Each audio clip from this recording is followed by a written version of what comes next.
I'm Mike, and I'm here with John Porter. Hey, John. Hey, how's it going, man? Pretty good. Good. Our website's called Through the Cage, and we normally do local cage fighters and amateurs, and we follow the pros. We follow a lot of the local stars.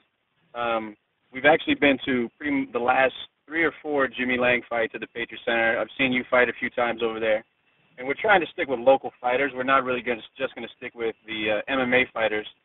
Okay. And, everybody's local, and we're trying to promote the local sport, boxing, MMA in general, because there's a lot of haters on the East Coast fighters with boxing or MMA or what have you.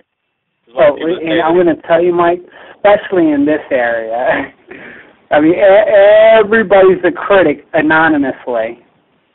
Of course. Yeah, everybody's a critic, so.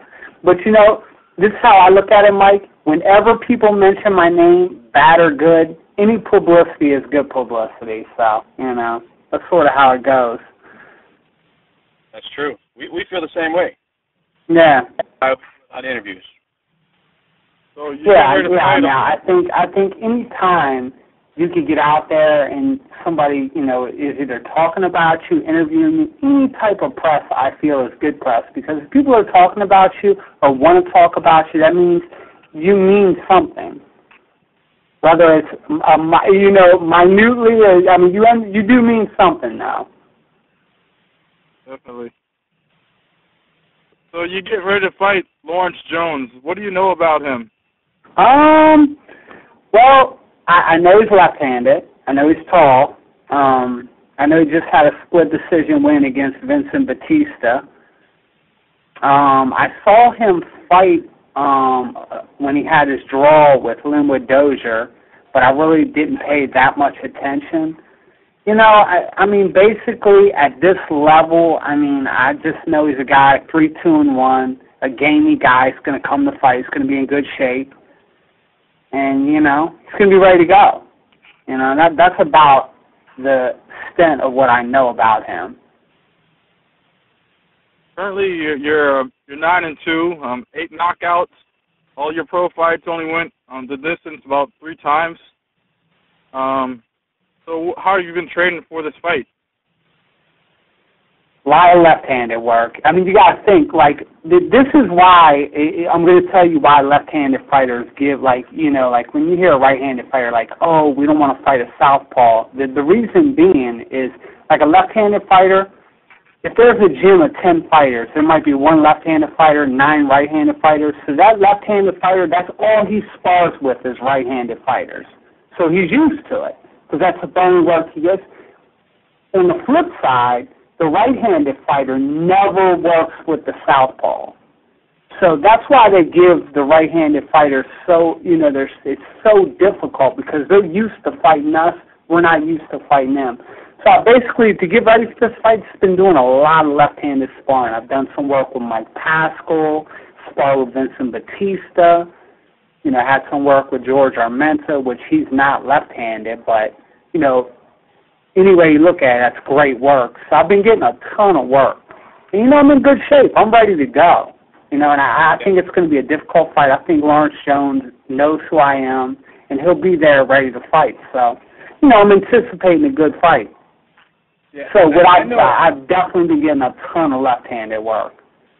Yeah, I know he knows who you are, because the last fight I was at, when you showed your power, this was 2 fights ago, not the one in March, one before that, when you KO'd, I can't remember his name, and I actually don't want to say his name, because you put his mouthpiece about up to the cheap seats. Wow. Yeah, it was. I got a great picture of that, by the way. And Lawrence was there for that. He was in the corner for Salinas. They worked together at LA Boxing. Yeah. And I know Lawrence, because I trained at LA Boxing also, just a different one. And okay. Lawrence is a pretty technical fighter. And I know you're a power guy, and I've seen your power. I don't want to get hit by you. I'm not going to lie. I'm a 205er, and I don't want to get hit by you, because I've seen you do damage. How do you think that's going to your power playing is going to line up to his technical ability? Because Lawrence has power, but not power like you have. He's a technically sound fighter. So I think Lawrence Jones is going to be a guy. He's not like a one-punch knockout fighter. I think, he's a dance around, throw his jab, throw his right hook. It looks like he's right-handed fighting in a southpaw stance because he does a lot with his right hand. But, I think he's going to try to come out and box, and it's basically going to be who can, press their will more. Is he going to be able to impose his will on me, or am I going to be able to impose my will on him?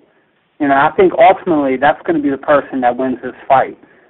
And I think, I'm not overlooking. I think Lawrence Jones, a lot of people have been like, well, why do you think this is a step up? And I'm like, well, this guy, you got to think, he got starts by the Olympian who was the 2008 Olympian. So, that's granted. He was one of the best fighters in the world. And he lost to George Rivera, which is another good pro. So, I think the guy, can fight.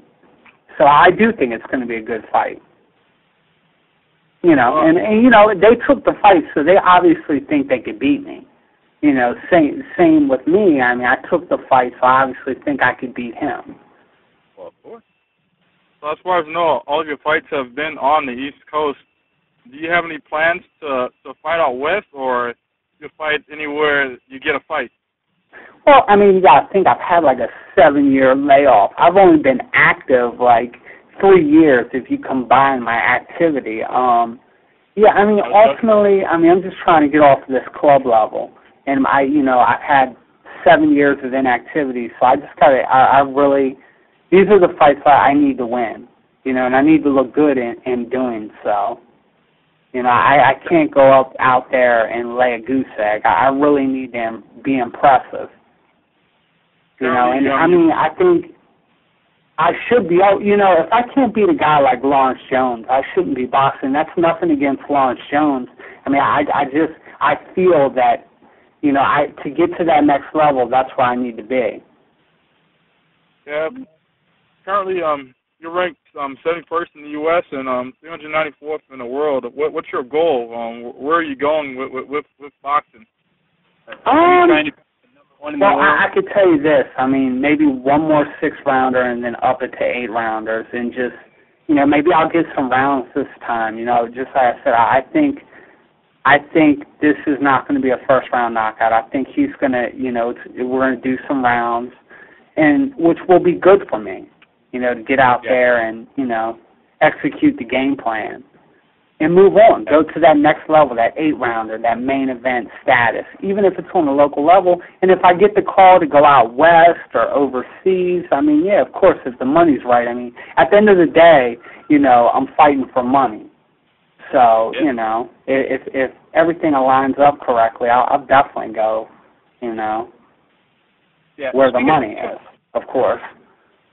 Speaking of the money aspect of it, is fighting what you do 24/7, or do you have a 9-to-5 like John and I do working for the government? Believe me, there's no money on this local level unless you're Jimmy Lang. So no, I have a 9-to-5. I'm working sales. So there's absolutely the money is you think of all the training I put in, the 3-4 hours a night, for a couple grand. It's nothing.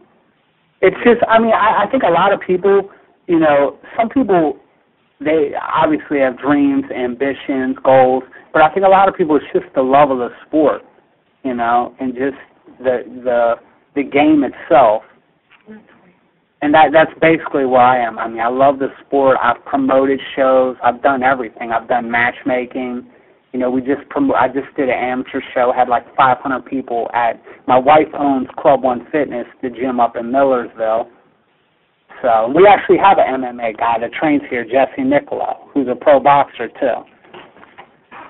So what was the reason for your 7-year layoff? Well, I was 3-0. I lost on ESPN up in Philly and, just crushed. You got to think. We get to the arena with Sugar Ray Leonard Promotions. Sugar Ray, we're all hugging, kissing, we're holding hands.